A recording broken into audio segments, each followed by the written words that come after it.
they talking real loud. Spreading no lie, trying to bring me down.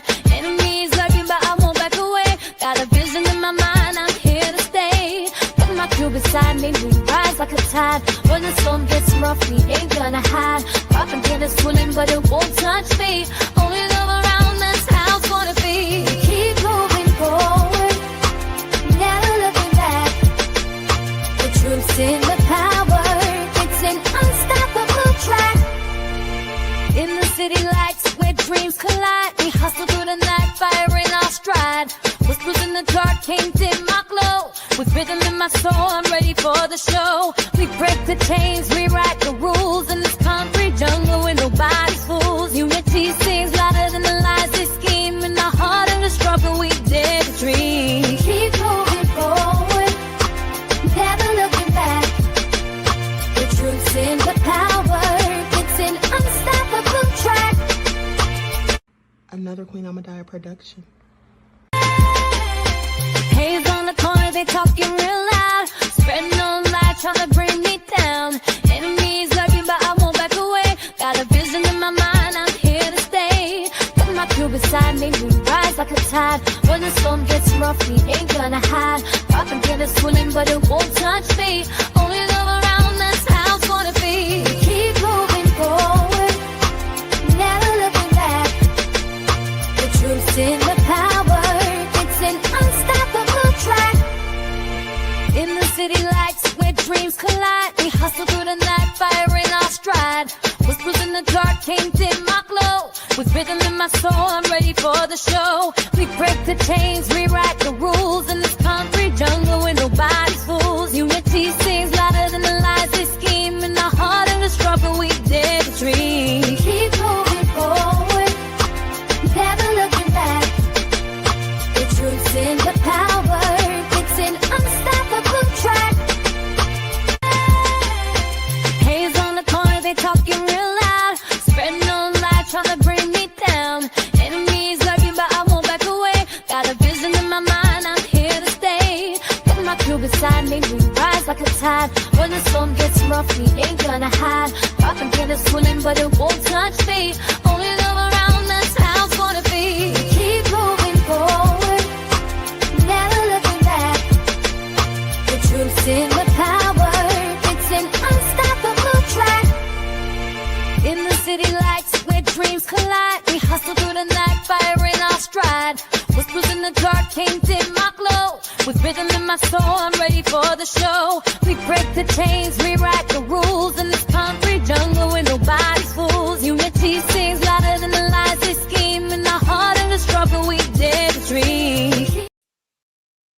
All right, hello everyone, Grand Rising. Thanks for tuning back in once again to the original Queen Ahmadiyyah Shakur show. I'm your host, Queen Ahmadiyyah Shakur, and this is your morning wake-up call. So as you're coming in, please feel free to go ahead and subscribe to the channel if you haven't done so already. Be sure to click that notification bell and click the word all so you're notified each time the Queen Goddess goes live. Okay, so let's get ready to get into it. All right, hello, Albie, Chill, We the People, Love Christy, Laverne, Mr. Elevation, Only One Adriana, Emperor Rex is in the virtual building, Cherokee Descendant Dale. All right, Dark Tube, I see you, beloved. Okay, 504 Nola, Nessa G. Shout out to all my loyal royals and everyone tuned into the Queen. I see you, Byron. Okay, and a big shout out to my moderators because they be putting in work. I see you, Leon, Lady Painter, Red Wine Entertainment. Okay, Mr. Elevation, did I say you?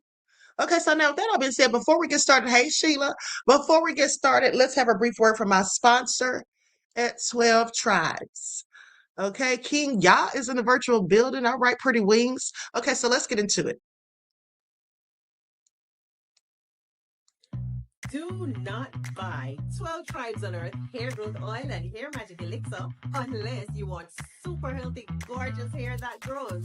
They have a whole line of amazing hair growth products, including hair growth leave-in conditioner spray, hair growth shampoo, hair growth spray, and hair growth butter. I'm starting to sense a theme here.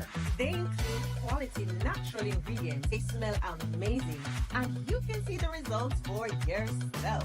So if you're looking for healthy hair growth for your natural or relaxed hair, try 12 Tribes on Earth today.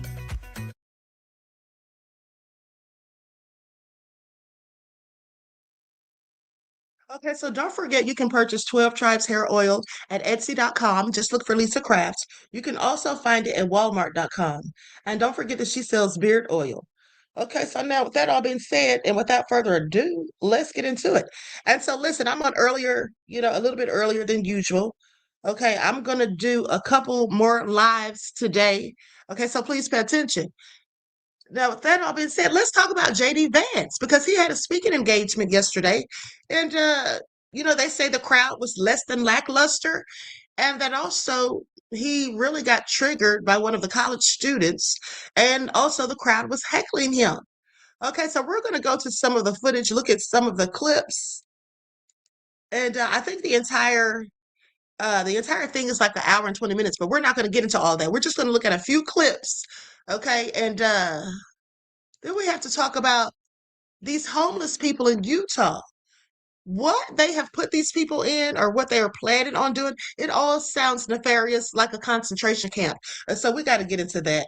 All right. So with that being said, everyone like, share, subscribe. Also, don't forget to double check and make sure that you're still subscribed to the channel, especially if you have not been receiving those notifications.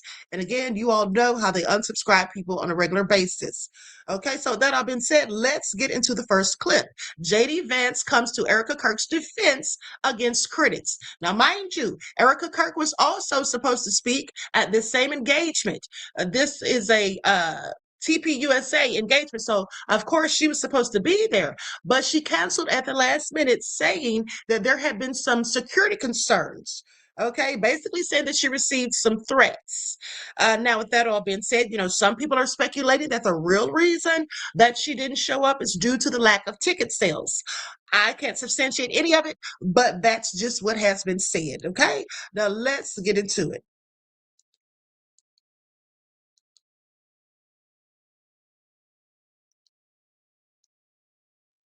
America's struggling with this, and of course that's terrible, unspeakable. Most of us cannot even put ourselves in her shoes, while at the same time, she's trying to make sure that Charlie's legacy doesn't die. And in that context, everybody is attacking her over everything, and they're lying about her, and it's one of the most disgraceful things that I've ever seen in public life. And I've seen a lot of crazy stuff in my life as a political leader, and I will tell you that the people who tell you, I was there with her, I was holding her hand, my wife was hugging her while we loaded Charlie's body onto Air Force Two and said the Lord's Prayer, the people telling you that Erica wasn't grieving her husband are full of shit. And we need to be honest about that fact. But so Erica's struggling with this. Now, did you all hear that? Did y'all hear that? He said the people saying she is in mourning her husband are full of S-H-I-N-T. So did he have to curse? I want you all to pay attention because it seems to me like perhaps Trump's nefarious behavior has rubbed off on JD Vance, or maybe JD Vance is just being his true self now that Trump's just doing whatever and saying whatever, calling people nasty names, threatening popes and all of that. So I guess he feels a bit more comfortable just letting it all hang out. Okay, please pay attention. Now, with that all being said, I want you all to notice something. He said that I was holding her hand. That's what he said, talking about himself. He said that he was holding her hand. And then he said his wife was hugging her. I'm pretty sure his wife was not hugging her. I'm pretty sure his wife probably wasn't even there, because here's the thing. How could he be holding her hand simultaneously while the wife's hugging her? Yeah, I don't think so. I mean, you could do that, but I don't think that's what happened. I think that he was, in fact, holding her hand, okay? And maybe he was hugging her, because we all saw that hug that she gave him, okay, just a few months ago. But anyway, what do I know? Okay, let's go to the next clip.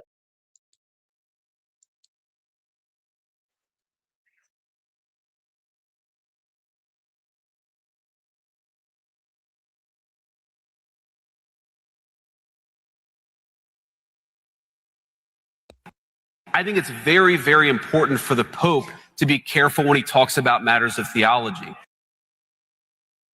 Hold on, I forgot my overlay. Hold on just a second. Okay, there we go. And I think that one of these issues here is that there has been, again, hey, random dude screaming, I told you I'd respond to your point. I just want to respond to this question first. But I think one of the issues here is that if you're going to opine on matters of theology, you've got to be careful. You've got to make sure it's anchored in the truth. To respond to this guy here, he said, I believe he said the administration supports a genocide in Gaza. And here's my response to that. When we came in, the humanitarian situation in Gaza was an absolute catastrophe. You know who's the person who got a peace agreement in Gaza? Donald J. Trump, the president. Excuse me, sir. Right now, you see more humanitarian aid coming into Gaza than it has any time in the past 5 years because we have taken that situation seriously. I think JD Vance is flat out lying, okay? Because word on the street is that there is, in fact, no humanitarian aid coming into Gaza any longer. And also, and I'll fact check that, but I do believe that he's absolutely lying. Second of all, why is he getting so triggered? And then how does that answer the question when the person says to him, or how does that cancel out the statement when the guy says to him, you're supporting Gene O and side, okay? He said something about humanitarian aid and all of that and all the stuff that they did, but the stuff is still going on. What has changed? What has improved? And are you not sending weapons to the IDF? Okay, so how has anything changed? It's not. He's just using words, mincing words. Okay, this is nothing but word salad. He's full of crap. He hasn't done a thing. And he does not want to address that issue specifically because there's nothing he can say ever to justify it to those of us who are humane. Okay, that's what he can't do. So please pay attention. And that's why he's triggered. Okay, let's move on to the next clip.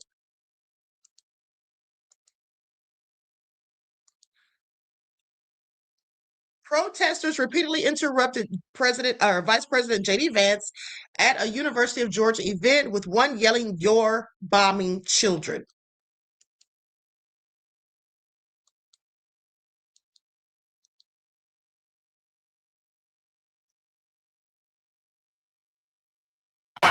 So if you want to complain about what happened in Gaza,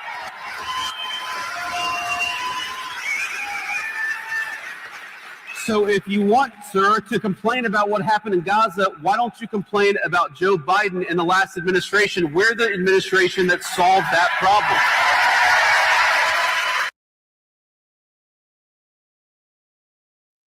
Why is he bringing up Joe Biden? And here's the thing, that is the biggest way to gaslight and deflect.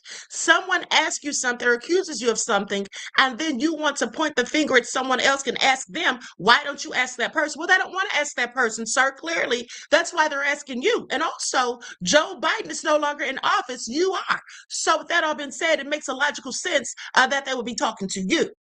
Okay? Make that all make sense. And here's the thing.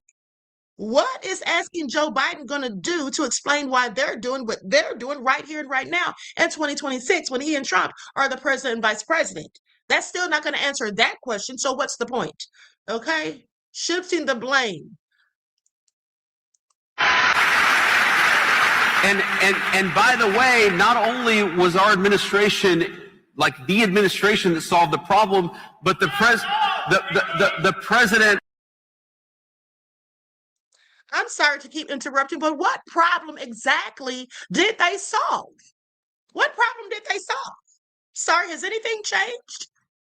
Are people still not getting bombed to smithereens over there? Are we still not seeing videos posted all over the internet about what's going on?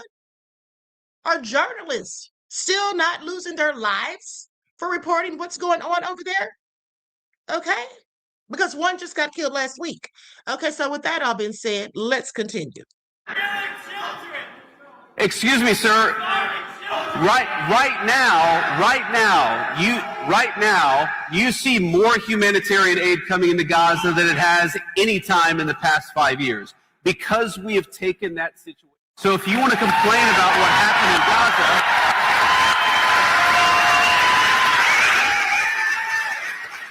so if you want, sir, to complain about what happened in Gaza, why don't you complain about Joe Biden in the last administration? We're the administration that solved that problem.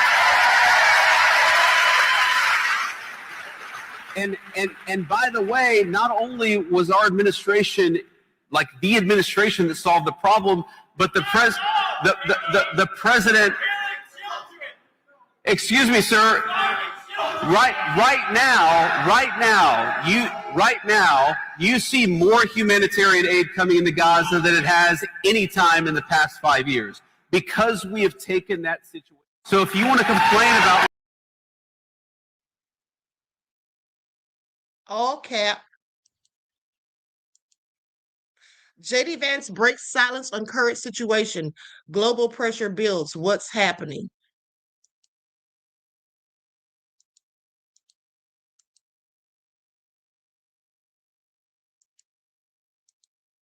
Okay, here we go.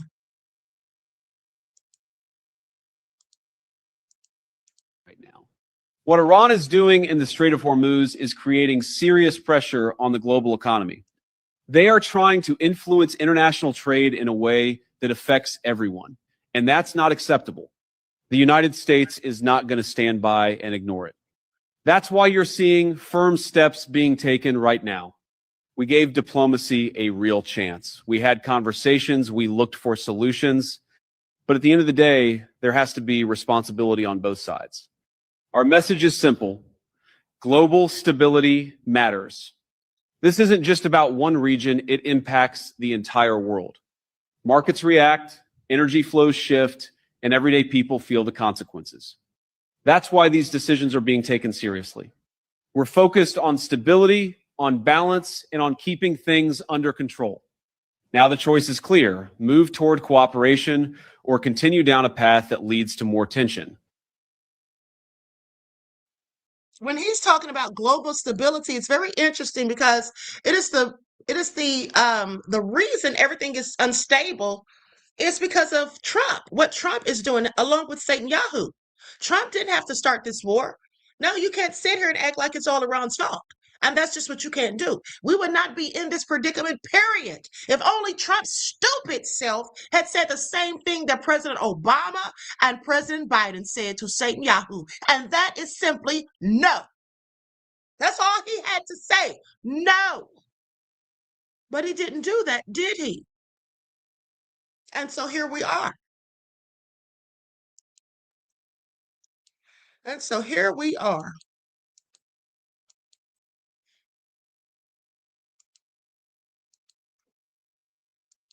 That the Pope is an advocate for peace. I think that's certainly one of his roles. On the other hand, how can you say that God is never on the side of those who wield the sword? Was God on the side of the Americans who liberated France from the Nazis? Was God on the side of the Americans who liberated Holocaust camps and liberated those innocent people from, those who had survived the Holocaust? I certainly think the answer is yes, and I agree. Jesus Christ does not. I agree. Jesus Christ certainly does not support genocide. Whoever yelled that out from the dark, he certainly does not. I think that's pretty easy. I think that's a pretty easy principle.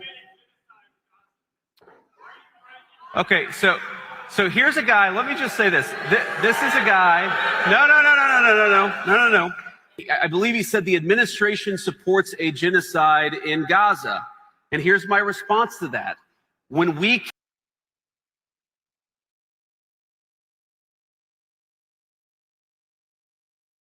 Now I want you all to see how many people are in this stadium where he's speaking.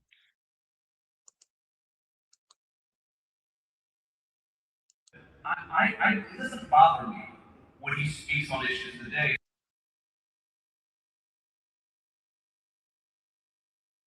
Look at there. Okay? As empty can be.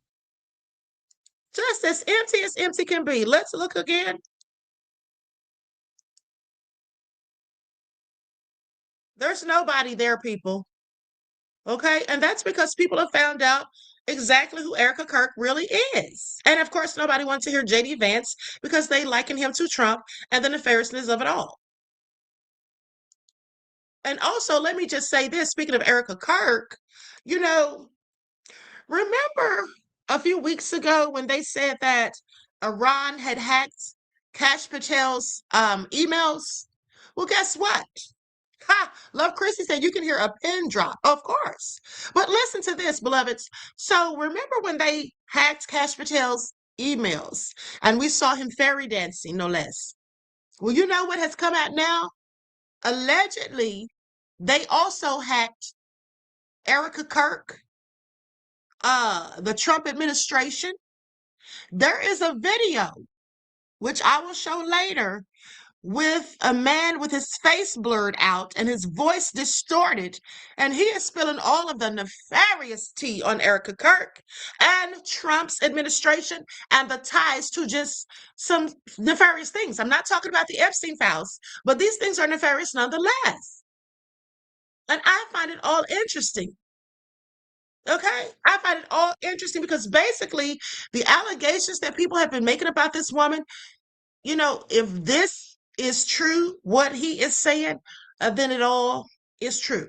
Okay, I want you all to pay attention, including things that they said about Charlie Kirk. All right, please pay attention. Now, with that all being said, let's go to the next clip.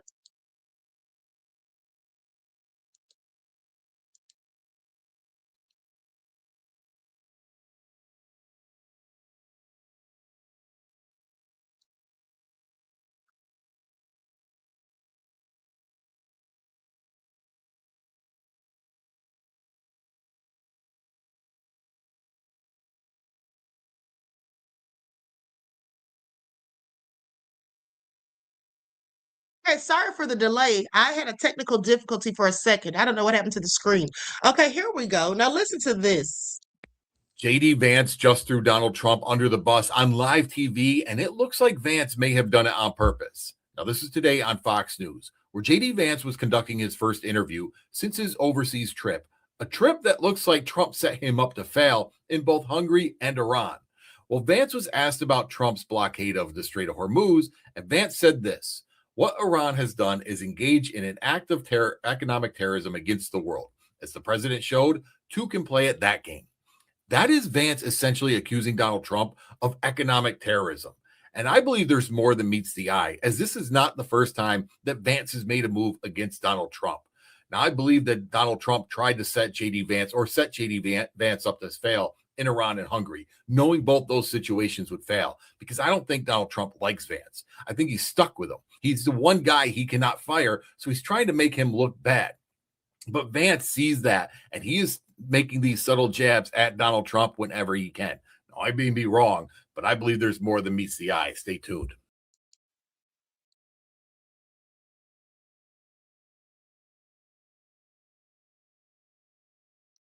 Now listen to this right here. Fraud task force here inside the United States. What will you guys be doing different than something that we haven't done before to tackle fraud here? Well, two really big things, Nick. So the first of all is we're going to be coordinating across the government in a way that's really never been done before to focus on anti-fraud. So let's say, for example, that Scott Bessent or somebody at the Secretary of Treasury's office sees a fraudulent payment made, but it's not at the Treasury Department, it's at the Center for Medicare and Medicaid. There's going to be coordination now so that when one person in the government sees fraud happening, they're actually telling everybody else so that we can get to the root of it and hopefully prosecute it. And that leads me to my second point, and maybe the most important is we've never before within the Department of Justice had a committed anti-fraud task force, a committed assistant attorney general who's focused on the fraud issue. What our new AAG focus on fraud has told me that right now we don't even prosecute fraud that's under $1.5 million, which means there's a lot of fraudsters who never get caught. Yeah, the thing he just described already has a name, actually, and it's not the Fraud Task Force. It's the dismantling of the Privacy Act of 1974. And I feel like most people don't even know that it exists. So let's talk about why it exists and why it's being dismantled. So after Watergate, Congress had figured out that Nixon was using federal databases to go after his political enemies. This meant everything from IRS records to FBI files, basically anything that the government already had on you. So in 1974, they passed a law that said that if you hand your data to one government agency for one reason, then that agency can't hand it to another government agency for a different reason. So every federal database has its own set of rules about who can see your data and why. And that's the wall that's kept the Treasury out of your CMS file and CMS out of your IRS file for the last 50 years. And it's not perfect, I'll admit, but it is the reason that the government isn't just one thing that knows everything about you, but is a bunch of separate things that each know one slice. And so that's the wall he's talking about when he says that that kind of coordination has never been done before. You know why it's never been done before? Because it's been illegal to do it before now. And here's the part that makes me want to scream about the fact that he chose Medicare and Medicaid specifically. Because out of all of the database he could have chosen as an example, he picked the one that Oracle had just took custody of in February. Yes, CMS just signed that contract on February 11th. So now Oracle hosts every Medicare claim, every Medicaid record, every chip file, every ACA marketplace transaction. Yeah, and 2 weeks before that contract, Oracle just so happened to launch a commercial AI product that runs across 129 million patient medical histories for sale to pharmaceutical companies and insurers. So the infrastructure to scan that data exists because Oracle built it, and now Oracle is going to profit from it.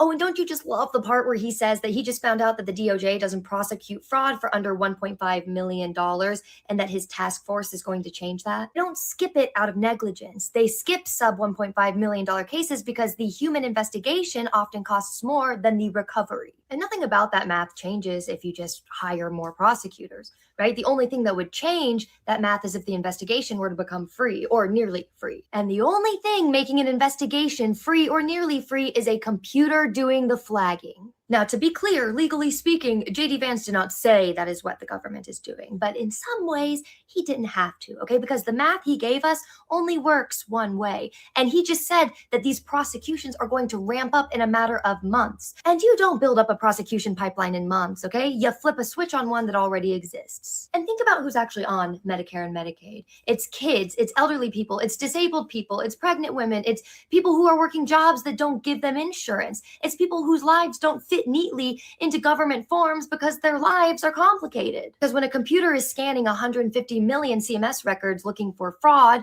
what it's actually going to find is a lot of paperwork. And I can already tell you what's going to get flagged. Addresses that were updated in one system but not in another. Incomes that have shifted because somebody picked up a side gig. Recertifications that were filed 3 days late. None of that is fraud, but all of that is going to get you flagged. And the consequences of getting flagged while you're on Medicaid isn't a fine. It's losing your health insurance while you try to prove to a computer that you're not a criminal. And the technical term for this in the research literature is administrative burden as a rationing tool. It's this thing where you don't cut a program outright, but you make it so procedurally nightmarish that people will just fall off it.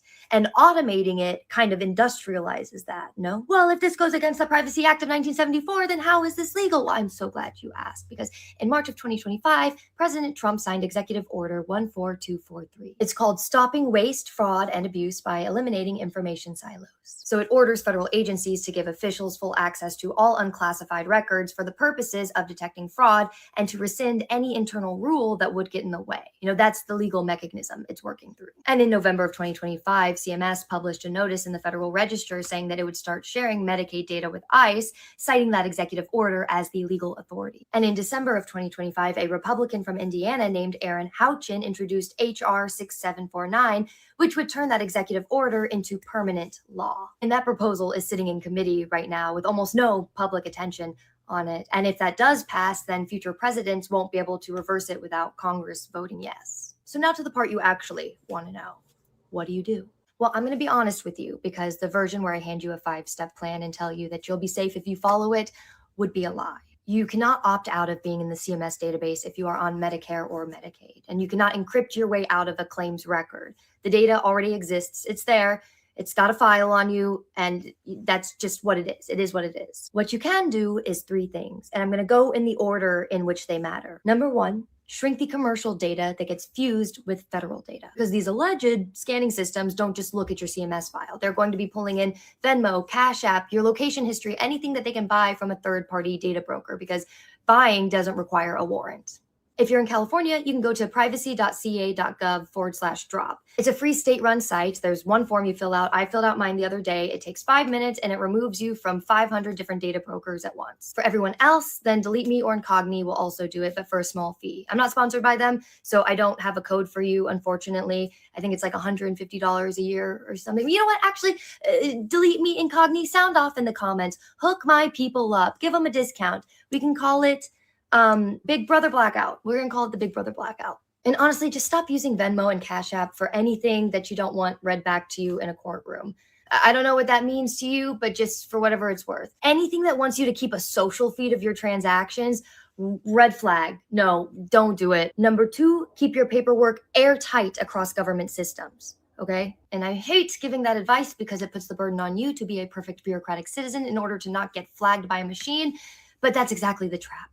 If your address is different in 2 databases, fix it. And if your income changes, report it everywhere. Because like I said earlier, these algorithms don't find fraud in these government systems. They find paperwork. And paperwork mismatches are going to be the low-hanging fruit of like that fraud detection. It's going to give you a check when you don't need one. And right now, it's the thing you have the most control over.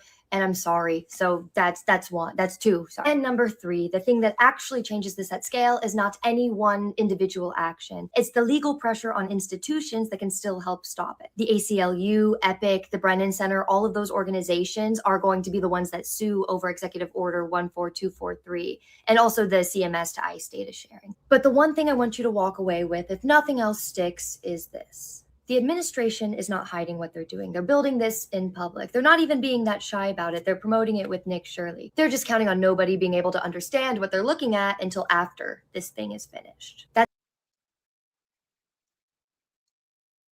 Okay, so you all heard that. All nefarious, honey. I love how they're targeting the poor. Okay, how they're targeting the poor and downtrodden. Meanwhile, these billionaires they're not even paying taxes, many of them. Okay? They're not even paying taxes. And this money, Trump, he and his billionaire friends, they're just making money hand over fist. All right? Insider trading, anyone? Because I think that's exactly what they've been doing, including his son Barron. Like I told you all, Barron made like $30 million, okay, with that World Liberty Financial right before the war started. And let's not forget Keg's Breath and tried to invest with BlackRock. So this is all nefarious, but they want to talk about fraud, mind you. Okay, who's really committing the fraud here? Okay, let's go to this clip of JD Vance when he was on Fox News and they asked him about the Pope. Likes up, everyone, please. Don't forget to like and share. Thank you in advance, beloveds. Here we go. That's right. Love Christie said, and people voted for this. Yeah, they sure did. Commented on the feud between President Trump and the Pope in an interview with Fox News anchor Brett Baer. I certainly think that in some cases, it would be best for the Vatican to stick to matters of morality, to stick to matters of what's going on in the Catholic Church, and let the President of the United States stick to dictating American public policy. But when they're in conflict, they're in conflict. I don't worry about it too much, Brett. President Trump slammed Pope Leo's criticisms of the Iran war in a long social media post on Sunday. The Pope responded, defending his position of seeking peace and rejecting violence in the Iran war. Trump also posted an image to Truth Social depicting himself as a Christ-like figure, which he later deleted and said he thought it was portraying him as a doctor. In the interview, Vance defended Trump's post, claiming the president was making a, quote, joke. JD Vance commented on the feud between President Trump and the Pope in an interview with Fox News anchor Brett Baer. I certainly think that in some cases, it would be best for the Vatican to stick to matters of morality, to stick to matters of what's going on in the Catholic Church, and let the President of the United States stick to dictating American public policy. But when they're in conflict, they're in conflict. I don't worry about it too much, Brett. President Trump slammed Pope Leo's criticisms of the Iran.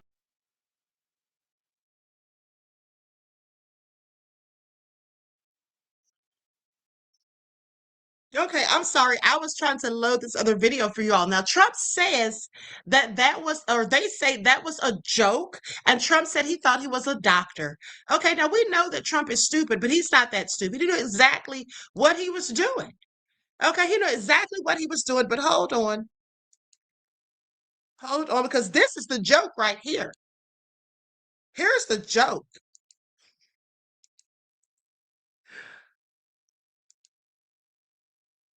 Hold on, that's the wrong video. Hold on one second. Here we go.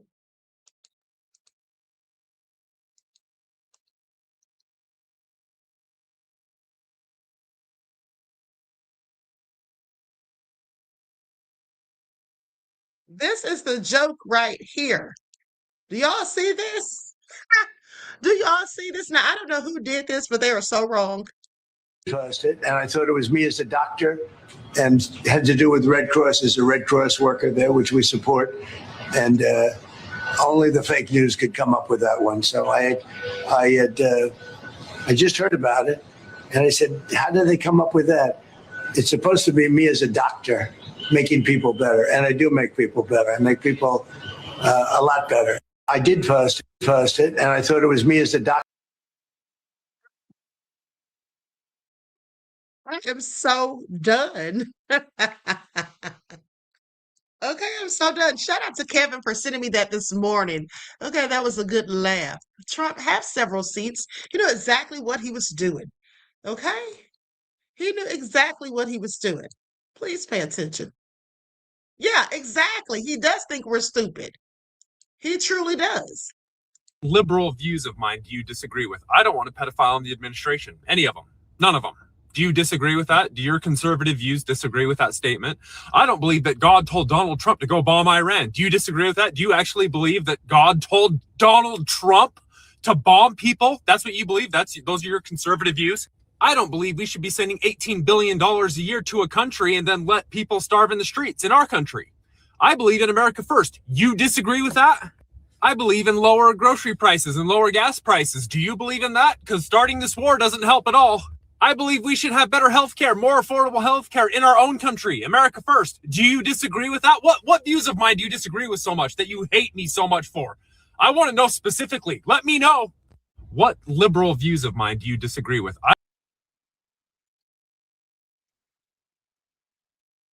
There's no need in trying to figure out what MAGA, why they think or feel the way they do, because you can't make logic out of something that has no logic, okay? With that all being said, let's talk about the fuel shortage, okay? Please pay attention.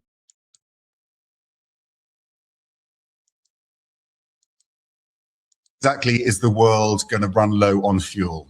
Well, it's going to happen in phases, according to JP Morgan, which has done an analysis on this, starting in Asia, moving through Africa, then into Europe and the US in late April. So Asia is already feeling it, running low on oil stocks.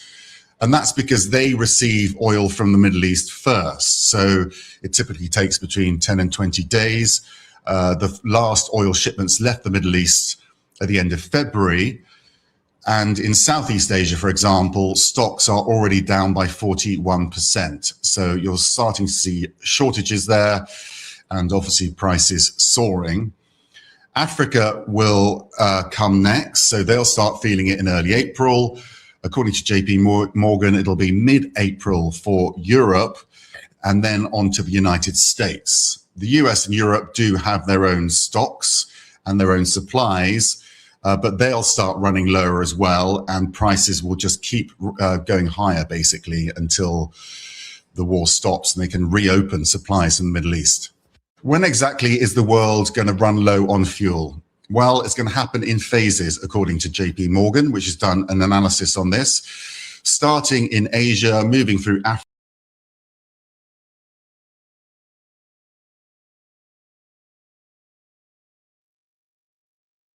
Okay, so you all heard that, and this is all coming soon to a theater near you. Because, like I told you all on yesterday, this war is not going to end anytime soon. Yahoo doesn't want it to end, okay? And at the end of the day, Trump's just trying to say things to smooth it over to make everyone think everything's going to be fine. But everything isn't going to be fine, okay? And some of the damage is already done, and it's going to take us months to recuperate from it. And that's the things that have already happened. Now, it's going to progressively get a whole lot worse. Dark days ahead, people, like I told you. And I don't say this to fearmonger. I'm just saying this so that everyone can prepare themselves to do what you need to do. Because this is not turning out good. And let me say this before we start the next clip, because this is where we talk about the homeless people in these concentration camps. At least that's what people are calling them, and that's exactly what they look and sound like. Okay, that's exactly what they look and sound like. Now, but before that, I want to say this. You know, some of the MAGA cult members seem to have come to the realization that Trump is in fact the Antichrist. Okay, they seem to have come to the realization now because of him posting that picture. But it's interesting because they never saw any of the signs before. Okay, back in 2019, and I told you all it was prophesied in 2015. You heard it here first. But back in 2019, Trump said that he was the king of Is Not Real. And then I showed you all where they referred to him, and he even referred to himself as the Prince of Peace. Do you all remember me telling you all that? Please put a one in the chat if you remember me telling you this before Trump ever posted that nefarious picture of himself depicted as none other than Jesus Christ. Once in the chat, if you remember me telling you all of this, that Trump was the Antichrist and that these people are calling him names that we would call the Savior himself. Okay, I just find it all interesting. You know, so now some of these people are so mad, but I don't understand, why weren't they mad about the Epstein files? Why weren't they mad about a myriad of other nefarious things that he's done? It took this for them to get upset, and that's just the ones of them that did. But you see, here's the thing. This is how you know that MAGA mans are not that smart. Because these are the same people who justified, or at least tried to justify, the war against Iran by saying that this was a battle of Armageddon that Trump was supposed to bring on and that God anointed him. Now listen to this. They said that Trump was picked by God. He was chosen by God to be the person to come forward and bring upon the battle of Armageddon that would invoke the return of Jesus. They said that, right? Isn't that what they said? That he's supposed to bring on the battle of Armageddon and so Jesus will come back. They didn't understand that means he's the Antichrist.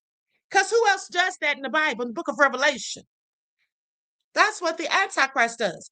Cheryl says the Antichrist is supposed to be good looking. Was he? Was he? Because here's the thing. The Antichrist is not necessarily a person. The Antichrist is a spirit. That's what I've been telling you all. More than one person can even have it.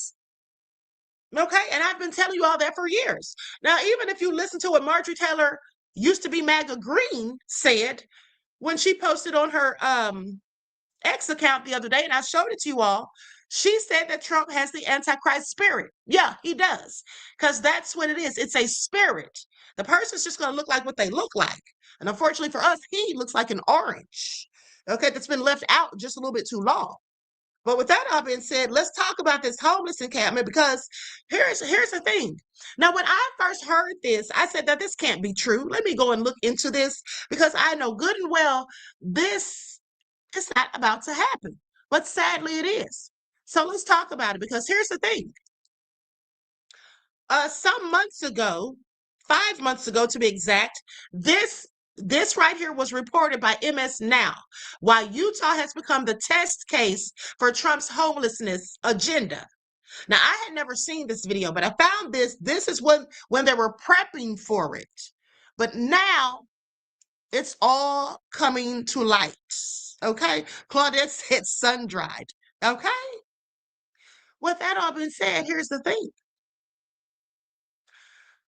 These people, I mean, this is definitely, in my opinion, a concentration camp.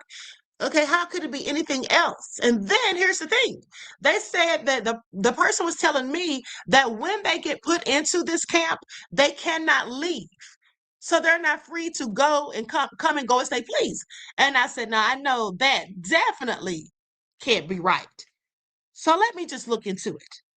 Well, we're going to get into all the receipts. Please pay attention. Let's go to this news report. It's a few minutes long, and then we're going to finish up the rest. Has a plan to deal with homelessness, lining up behind President Trump's belief that people should not be allowed to sleep on the streets.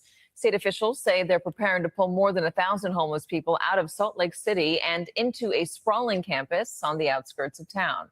Supporters call it a place where people can get the services they need. Critics call it a detention camp. Joining us now, New York Times reporter Ellen Berry, who filed that piece from Salt Lake City. So what exactly is this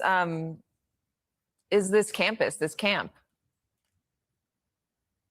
So for now, this is still in its planning stages. It hasn't been built, but it is definitely an effort to kind of operationalize the president's executive order from the summer, which said that overwhelmingly homeless people are suffering from mental illness or addiction, and overwhelmingly they should be put into long-term institutional care. That is a reversal of our longstanding approach to homelessness, which has prioritized housing. So this plan is a very large facility that would be devoted in large part to treatment of psychiatric and substance abuse disorders. So it's kind of, you could argue, bringing back mental health institutions, which had fallen out of favor. There are arguments on both sides of this, as you well know, as you've reported. There are people who say it is not a good idea to let people suffer on the streets, that some people really do need help and they're not capable of getting themselves that help.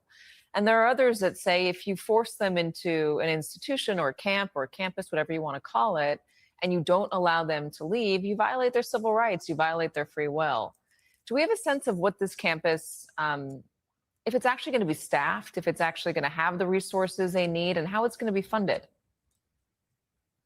There are lots of questions, and those are some of the most important ones. The proposal, as I understood it, is actually a hybrid with about 1/3 of the beds, a kind of low barrier shelter, so that would be presumably voluntary, and the other 2/3, 800 beds, would be involuntary, either through civil commitment procedures or a diversion program through the courts.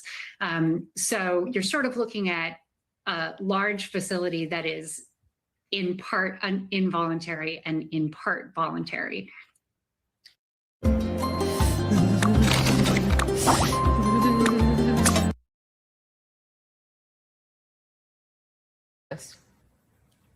Well, it would have to be the Utah legislature, and that is a big question mark, whether there is going to be willingness to fund it. And I think the fear is that if this ball gets rolling and the services are not funded, then it becomes much more of a warehousing type facility and less of a treatment facility.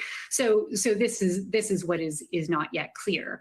It's expensive to create psychiatric beds, and across the country we have a shortage of psychiatric beds for that reason. So expanding psychiatric treatment in this way would be extraordinarily expensive. Yeah. Ellen Berry. Ellen, thank you so much for joining us. Thank you.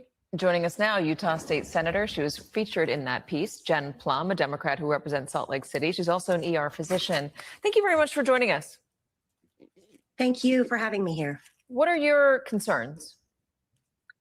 You know, this is a space that I have been passionate about and touched by for decades, starting with my own brother facing heroin dependence and addiction and ultimately losing him to that.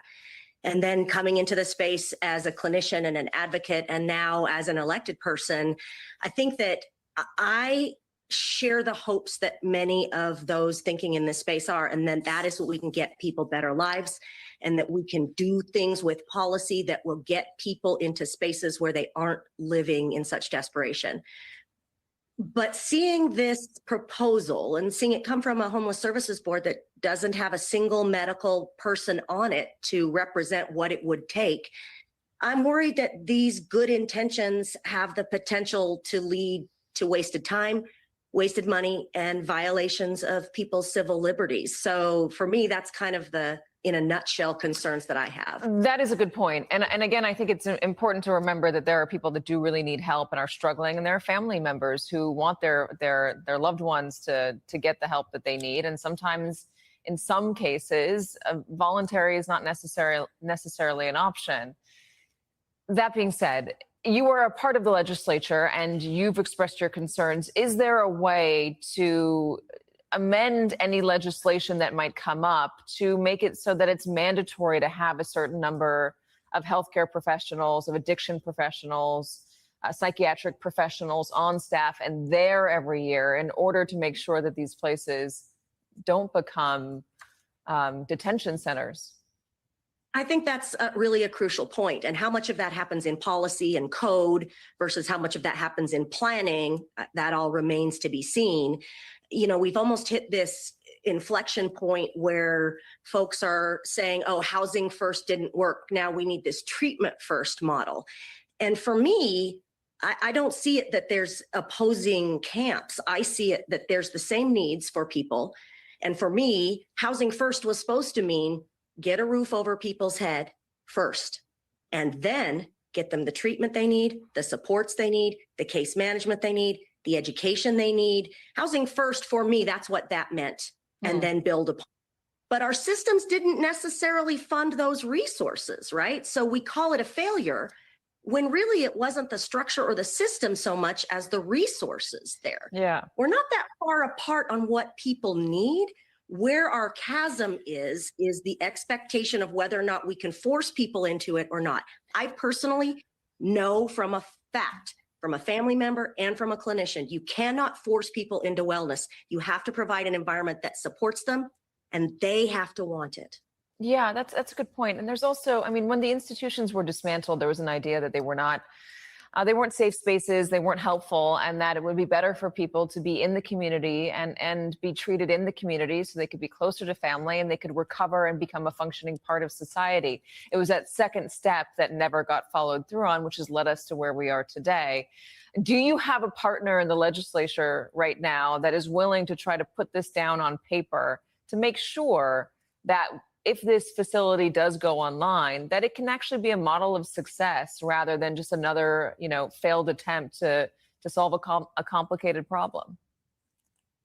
You know, I think that there are a number of partners that I can look to, and that I hope we have the kind of collaborative relationships where we can go head on at this as a problem, right? Not as a political problem, but as an actual human problem and as an actual policy response problem. I think we've got to have some honesty about what this is going to cost to build it. I personally don't believe a structure of 14 buildings can be built for $75 million. I know that staffing that facility will take more than $34 million a year. So I think we need to start with some kind of transparency about what it's really going to cost if we're going to try to do something like this. But personally, my hope is that we can get minds together with subject matter expertise and understanding. Good intentions that are ill-informed don't help people. They just waste money and they waste time. So my hope is I can find those partners, that our system can come together, not to battle, but to support one another. And let's actually do what's right by people, not just make a splash. Yeah, I think that's a good point. State Senator Jen Plum, really good to have you. Thank you so much for coming on. I think it's an important story. Definitely, that was an important story. But let me just tell you all this. This is all just bad news. I don't care how they try to frame it to make it sound like it's going to be beneficial. It's absolutely nefarious. And here's why. First of all, these people cannot leave once they get there. Okay, you just cannot leave. I'm sorry. How is that right? Based on proposed plans, many individuals in the 1,300-bed Utah homeless mega camp, okay, it should be called MAGA camp because it came from Trump, it will not be able to leave freely. Are y'all listening? Will not be able to leave freely with roughly 2/3 of the beds designated for involuntary, secure, or court-ordered commitment. So that means that even if you don't volunteer to go there and be detained in a whole concentration camp, well, they can just have the court send you there. The facility designed for jail diversion often prevents voluntary entry or exit, with some areas operating as locked units. Locked units. What if a fire breaks out? If a fire breaks out like that video I showed you all, that documentary I showed you all of the prisoners who were trapped in their cells. Okay, what about that? Now, involuntary commitment, the facility is designed to include, as discussed in secure residential placements, where individuals cannot leave voluntarily. Coerced placement. Law enforcement may force individuals to choose between this facility or facing legal consequences, creating a coercive environment described as a detention camp by critics. I call it a concentration camp. No freedom of movement. Reports indicate the camps will not have free entry and exit, aimed at making it difficult for residents to leave. Okay, now anti-camping laws. Even if some areas theoretically allowed movement, residents would face strict anti-loitering and anti-camping laws if they leave the campus. These initiatives are part of a broader plan to shift toward a treatment-first model. And mind you, they say that you'll be given treatment. Now, this is alleged because I haven't substantiated this, but I have heard that you'll be given treatment, forced to take the treatment, whether you need to or not. Okay? The proposal has drawn intense scrutiny regarding civil rights and constitutional concerns, as it should. Okay, but now let's go to this, because the first thing I wanted to know after finding out all of that nefariousness was basically, is it illegal to be homeless in Utah? And it isn't actually illegal to be homeless, but here's what they say. Now, I'm going to share my screen so you all can see this for yourselves.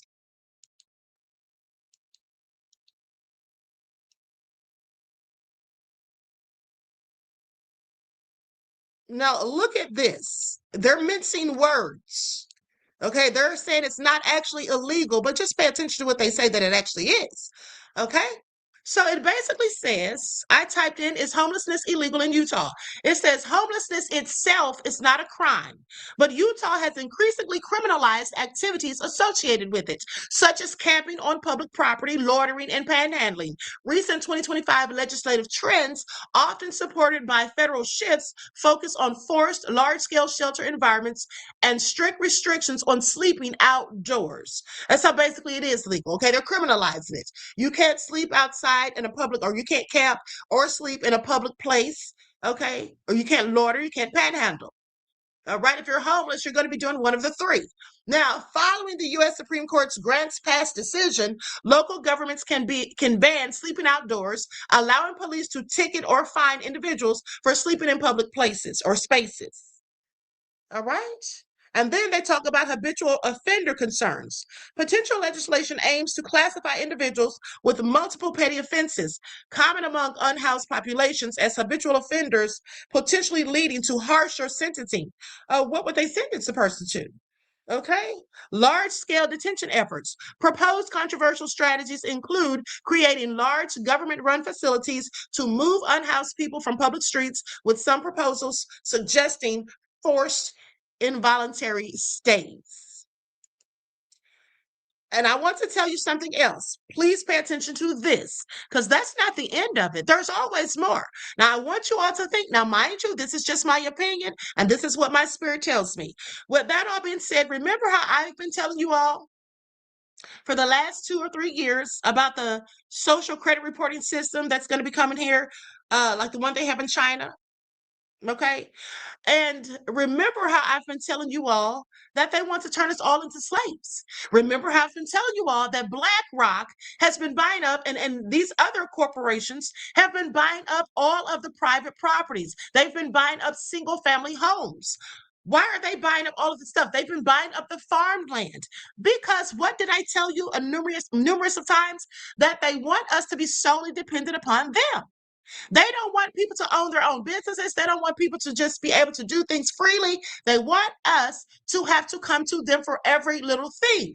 And so here's the problem.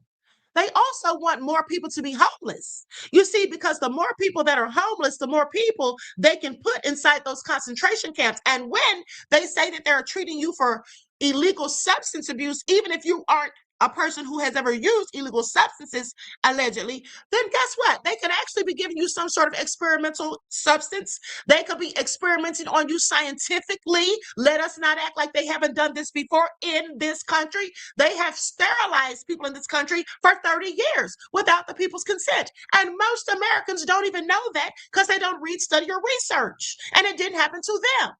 But these are the things that they've done in the past. Let's not forget the Tuskegee experiments. Let's not forget how they created AIDS, HIV. Let's not forget Serratio Marcensis, when they sprayed the population in San Francisco or San Diego, and those people didn't find out exactly what happened until 30 years later. Let's not forget any of these things. Let's not forget about medical genocide, and we know who that disproportionately happens to. Okay, so let's just look at it like this. If they started purposely doing things that would contribute to more of the population becoming homeless, such as buying up all of the properties and charging excessive amounts of rent that people could not afford, taking away most of the jobs, please pay attention, and giving them to AI robots, okay, automated machines and things, then guess what? Many people would absolutely be homeless. And then when they put you in these concentration camps, what next will they do? Well, I'm pretty sure they'll have you doing some work that you won't get paid for. They'll start telling you it's for your room and board.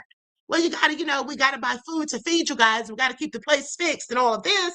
And so then now you are a full-on slave, living in a concentration camp where you're not allowed to leave. You're being experimented on, because here's how you know they're going to experiment on you. Because they said this was a test model. Isn't that what they called it? Testing Trump's agenda, his homelessness agenda. They literally said it was a test. They also said it was an agenda. Pay attention to words, because words are very important. Okay, and let us not forget, even though they seem to have scrubbed it from the internet, but I remember hearing JFK say that they had an agenda where they wanted to enslave every man, woman, and child. And I also want you to think about this. If you're a homeless parent or a homeless family and you have children and they put you in those places, do you think your children will be safe? We've all seen and read the Epstein files. Well, we haven't all read them, but I have read them to you. So we know what is in the Epstein files. What do y'all think will be happening to your children? We already know. Hold on, let me just show you this in case for those of you who missed it. Let me go to my X account. Likes up, everyone, please like and share. I'm going to wrap this up in a second because I'm going to be coming right back shortly.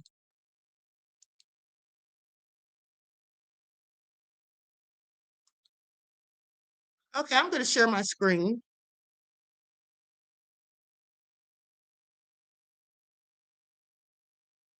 Now think about this. We all know about it because I did an interview. I mean, not an interview. I did a report on this weeks ago.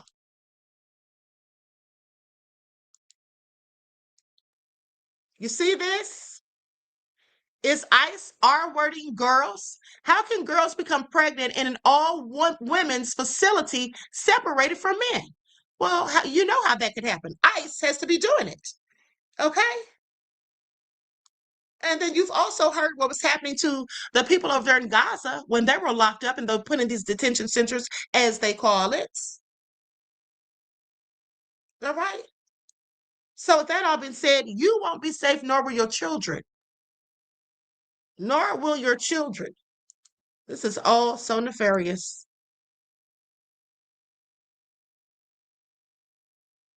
Hold on, there's one more clip I wanted to show you.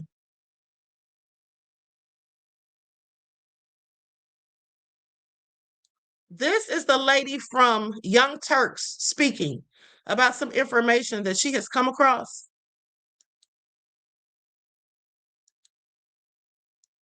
So let's take a listen to this. I didn't listen to this because when I started listening, I promise you, I just could not finish listening after I read the stuff that's on here.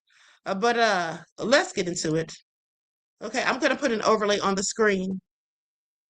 And please listen to what this woman says.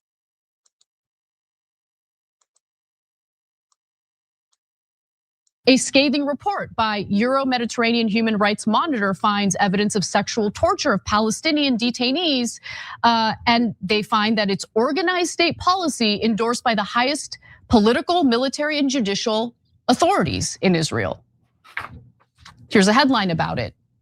Middle East Eye reported on the report saying, "I wished for death. Sexual violence in Israel's prisons is an organized state policy." I want to give you a few of the highlights in the report.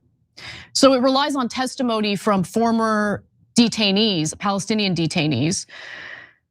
One former detainee, a 42-year-old woman from North Gaza who was held in the notorious Sid Timan Detention Center, said she was bound naked to a metal table and repeatedly raped by 2 masked soldiers over the course of 2 days. She recalled that she was left shackled, naked, and bleeding throughout the night before the soldiers returned the next day to continue raping her. She said the entire ordeal was recorded, filmed. Amir, a 35-year-old Palestinian man who was also held at the same facility, recounted how soldiers forced him to strip naked before their dogs urinated on him and raped him. He described how the dog penetrated my anus in a trained manner while I was being beaten. And he says that this continued for several minutes. I felt profoundly humiliated and violated. And guess what? Other men described very similar instances of rape and sexual abuse carried out with the use of canines. Khalid, an attorney with the Commission of Detainees and Ex-Detainees Affairs, described how a soldier at the same facility inserted a fire extinguisher nozzle. This is absolutely egregious. A fire extinguisher nozzle in the person's back door. Okay, I'm gonna skip past because I don't even want to hear it. Oh my gosh. I don't know, Cenk, should I continue with the fair and balanced reporting? Because we haven't been getting balanced reporting in the United States as it pertains to the war crimes, atrocities, and genocide carried out by the Israelis. So war crimes are ugly. This behavior by the Israelis, real ugly, real ugly. And it's about time that someone actually point a mirror to them so they can get a good hard look at what they look like. A scathing report. That's absolutely deplorable. Absolutely deplorable. Okay, please pay attention. Some sick stuff that she's talking about here. This is a police officer here sentenced to 17 years for R-wording a 15-year-old girl while he was on duty.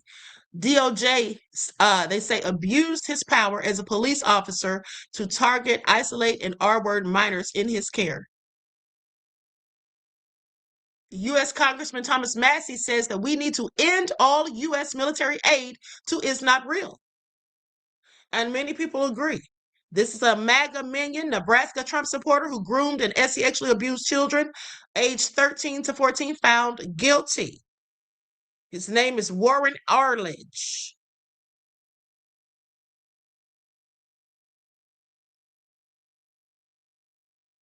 This is just them talking about Barron Trump, how much of a brat they claim that he is.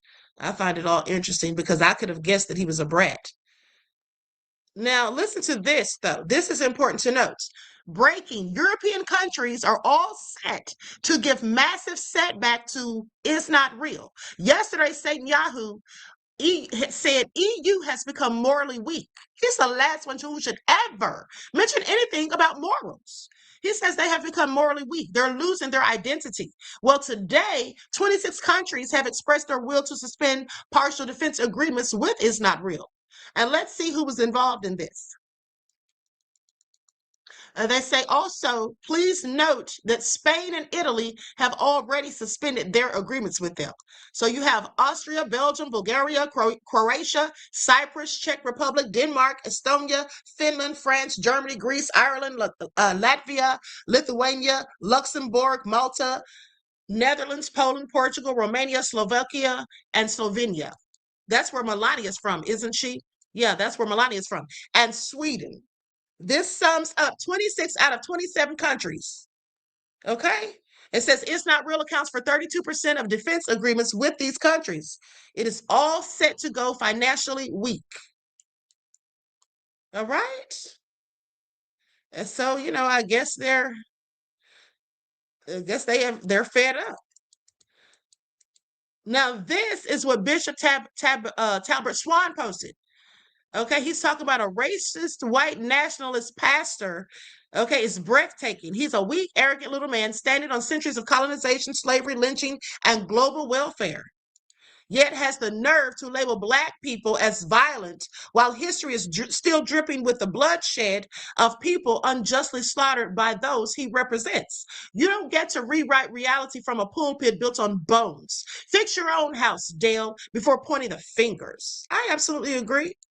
And this right here is all according to the FBI reports that people who don't look like me account for or commit 69.6% of all crimes, 67.6% of R-wordings, 62.8% of aggravated assault, 68.4% of burglaries, and 72% of S offenses. And this is why I used to get so annoyed with Charlie Kirk.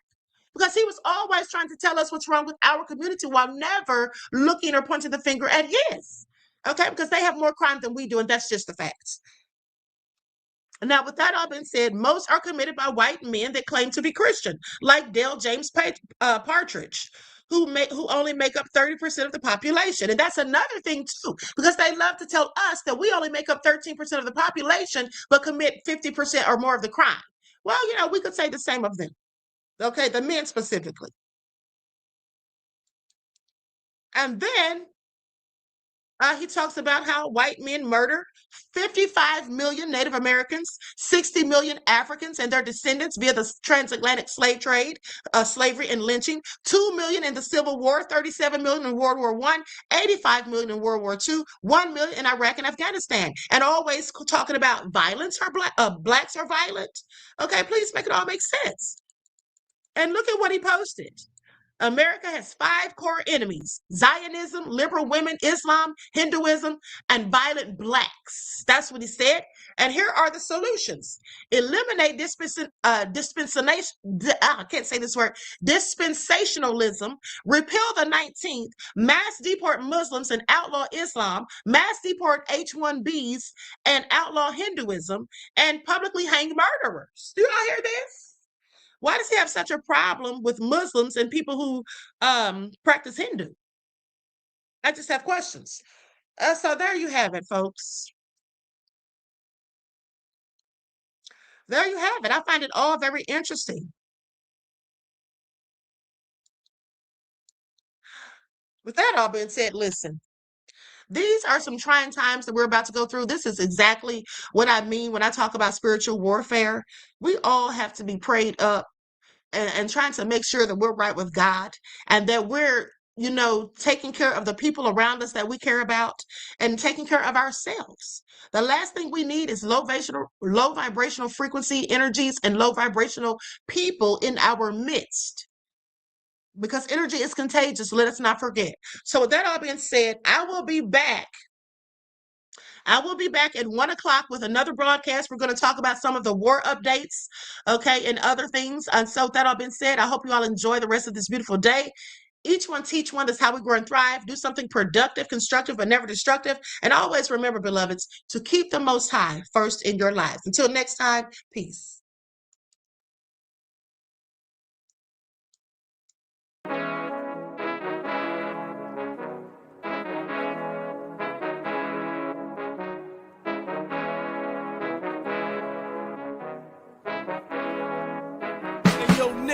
With that gold all in my skin, God all in my blood, kings all in my circle. You touch one of mine and you're done. They show no love for the queen. Why you hating on me? Is it cause I'm free and I got Malcolm X in my jeans? I got dreams like King Luther, shed blood like Kunsa. You ain't helping my people, I ain't got nothing to say to ya. I want all the smoke like hookah. Talking reparations, America won't be great until they give us compensation. I'm like, I'm the hottest right now. See a bunch of lames out here trying to jock on my style. They be doing too much. I'm the queen, it's too easy. It's like they all at Popeyes, how they be talking so greasy.